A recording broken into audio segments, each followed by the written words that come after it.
Magandang oras mga kart lover, mga kaboksing. Meron tayong bigyan ng reaksyon. Ito yung nangyari kanina sa laban ni Donaire, ang ating The Flash, The Filipino Flash. Donaire at kay Tsutsumi ng Japan. Na-TUP si Donaire. Diba na-predict natin yung kahapon at marami ang nag-predict, hindi lang ako, na si Nonito Donaire ang magiging the oldest boxer of all time sa kanyang division. Pero hindi nangyari. Ang masakit dito kasi 8 sa 12 rounds ay nakuha ni Donaire at 4 lang yung rounds na nakuha ni Tsutsumi. Kaya napakasakit niyan. Ito makikita natin dito bugbog sarado, basag yung mukha ni Tsutsumi. Bumagsak nga sa round 3 pero saved by the bell. Kaya itong video courtesy sa atin ng Sports Talk PH. Kudos kay Sports Talk PH para sa hiram natin na video at pakisubscribe na rin sa kanyang channel.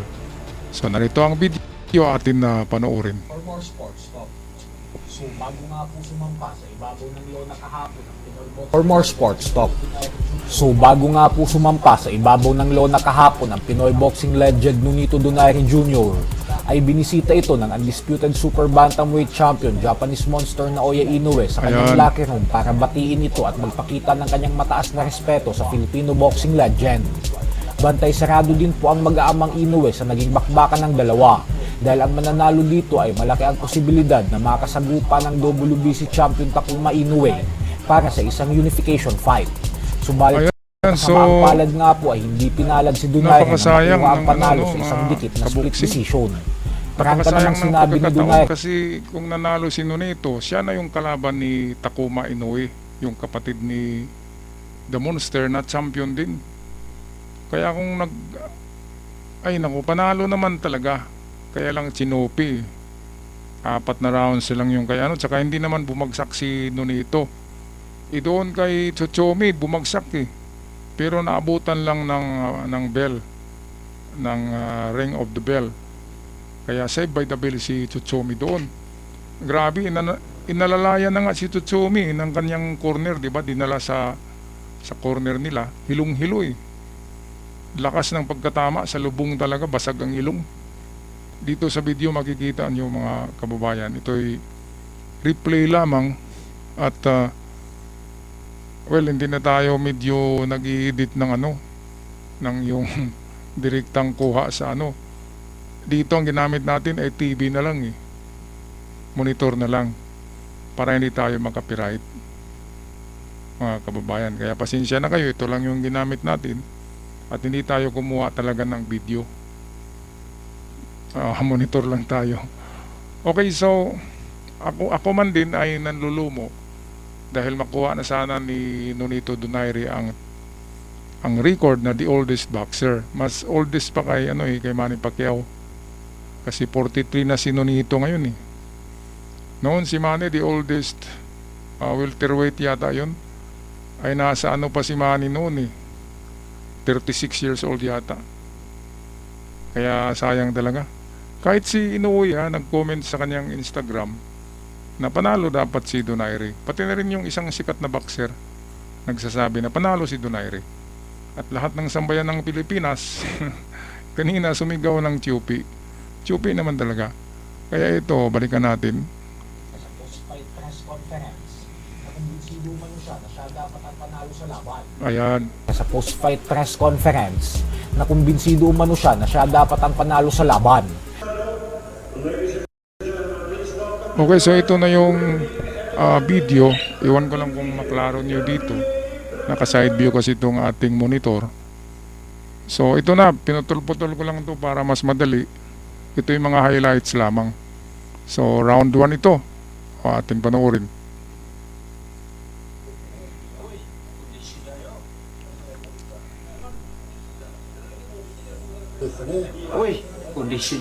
Okay, so first round kay Nonito Donaire pa rin to. Si Nonito ang aggressive dyan, mga kaboksing. Pumila lang si Nonito ng 8 rounds na nakuha ni Tsutsumi ang 8 to 12 rounds. Pero yung first to 7 round, kay Nonito lahat yun.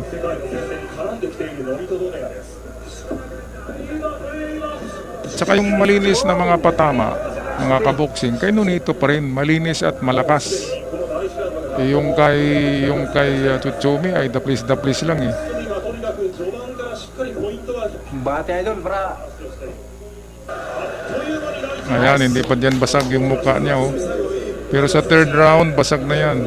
Basag na yung mukha na yan sa third round. ug sa yung kilay itong dula niya ngagi.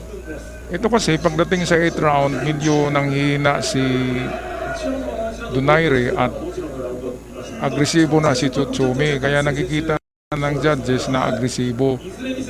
Pero ganun pa man, hindi niya napabagsak si Donaire. Talo pa rin siya. Kasi sa third round, si Tsutsumi muntik nang bumagsak eh. Klarong-klaro naman yung basag ang muka, duguan. Gumitig din ulit. O ayan o. Saya ay kana. O second round pa to. Pag third round yan, basag na yung ilong niyan. Lakas talaga ng tama doon. Sa lubong eh. Kaya babagsak sana doon si Tsutsumi, naabutan lang ng ano eh, ng bell. Kana matiming nga ron.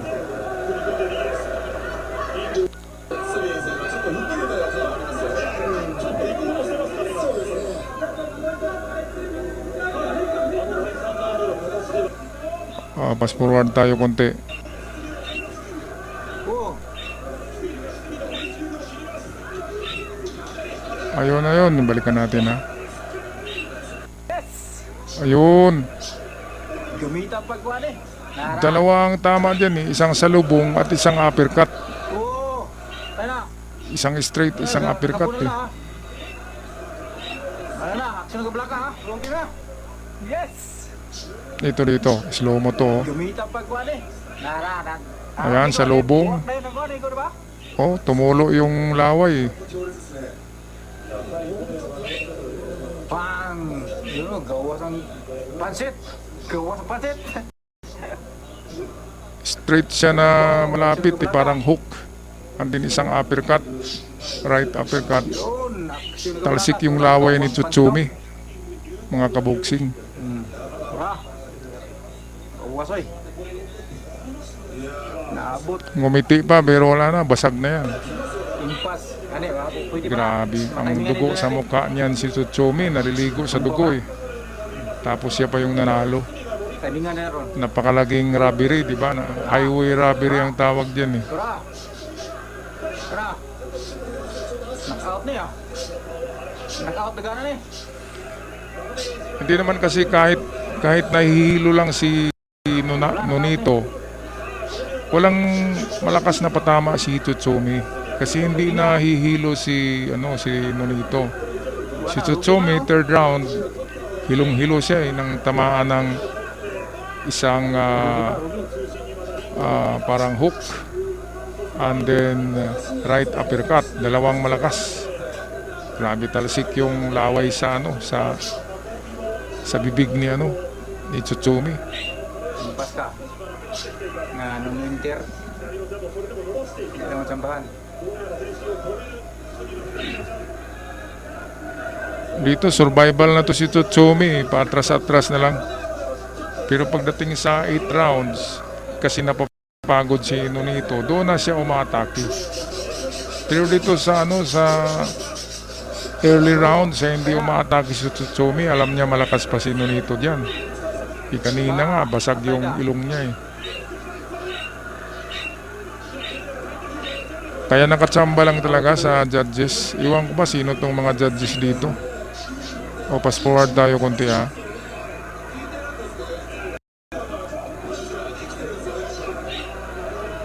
Ayun oh. Tinamaan na naman si Tsutsumi oh. Tapos pag round amigo, maka biyag pa ni si Idol. Matik ni go. Matibay lang kasi to si Tsutsumi. Ayun, tinamaan na naman uppercut. Matibay talaga. Amigo baga. Yung dalawang tumama kanina sa round 3, ha. Kung hindi matibay na boxer, eh, siguradong tumbling na yun. Kung Ayan si The Monster inuwi. buwag ng ilong mo doon.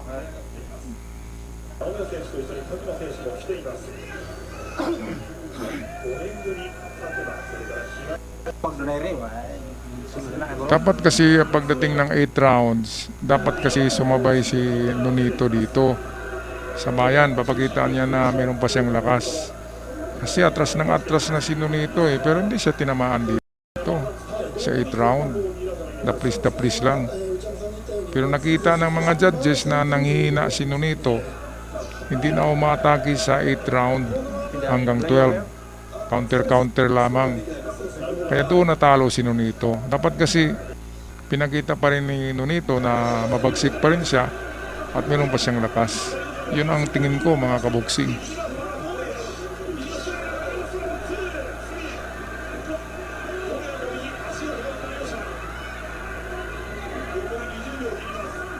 Forward tayo konti.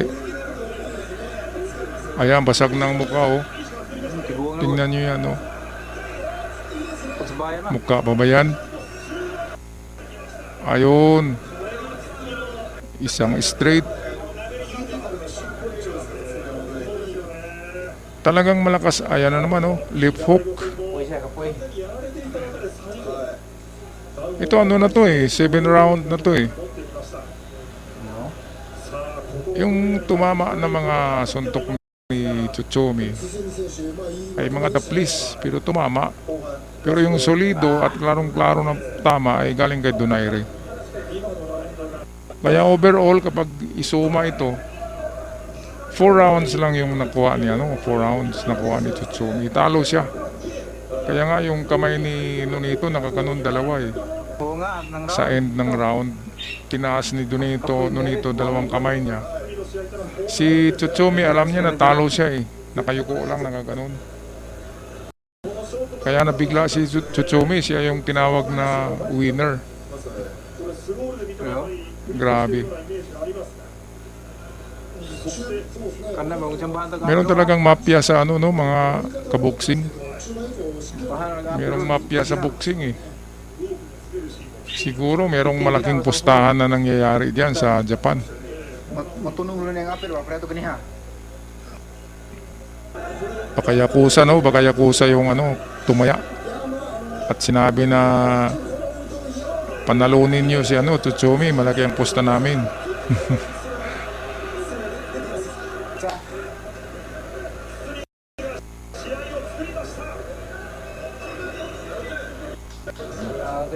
Ito round 11, championship round. Mas bata kasi si Tsutsumi, kaya pagdating sa lakas at hangin, resistensya, mataas ang resistensya ni Tsutsumi. Pero pagdating sa power punch, malakas ang kay Donaire at accurate yung kay Donaire. Accurate yung patama niya. Kaya nga lang 11 round nakuha ni Tsutsumi. Dito atras-atras na lang si Nonito Donaire. Iba ka matamaan siya ng malakas eh, kaya atras-atras lang siya. Counter konti. Pero klaro na si Tsutsumi ang nanalo sa 11 round hanggang 12. Yan yung klaro. Isa 12 parang tabla lang eh. Kasi nagipagsabayan si Nonito sa round 12. So ang nakuha pala ni Tsutsumi ay round 8, 9, 10, 11. Tatlong round lang pala eh. Mga kaboksing. Anong masasabi nyo dito? Comment nyo mamaya. Ito matatapos na to eh.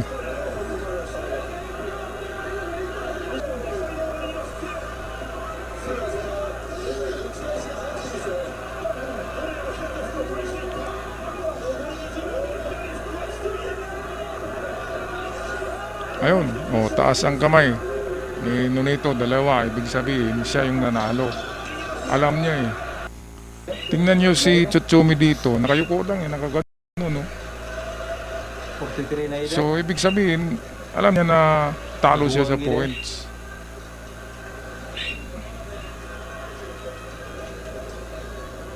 O tingnan natin dito ha. Akala nito siya yung panalo eh. Ngiti ng ngiti siya eh. Siyempre kahit ako kanina, pinanood ko yan sa live.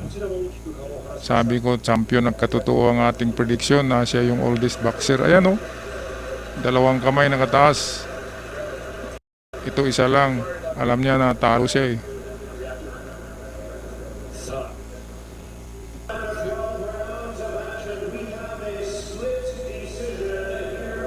$116-112.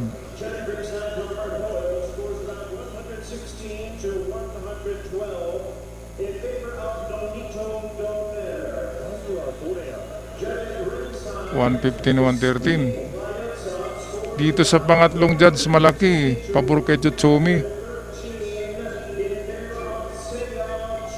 Oh, ang laki. Grabe naman. Ayun. Oh, nanalo ang Hapon. Grabe yung pangatlong judge, no? 117 to 111. 111 lang kay Donaire, 117 kay Tsutsumi. Yun siguro binayaran ng mga Yakuza, no? Ng mafia ng Japan. Grabe ang layo-layo. 117, 111. Yung kanina, 116, 112. Okay lang yung mga ganun. Pero 117, 111, yan ay highway robbery. Isang robbery yan. Mas grabe pa ito sa nangyayari sa Manny Pacquiao Barrios fight. Doon ay parang ano lang talaga yun, di ba? Parang tabla-tabla, pero dito klarong-klaro talo si Tsutsumi. Anong masasabi nyo dito mga kaboksing, mga card lovers sa laban na ito? GOP ba sa tingin nyo? Pag-comment sa ating comment section. Ako'y magpaalam na. Maraming salamat. Hanggang sa muli, paalam at ingat ang lahat.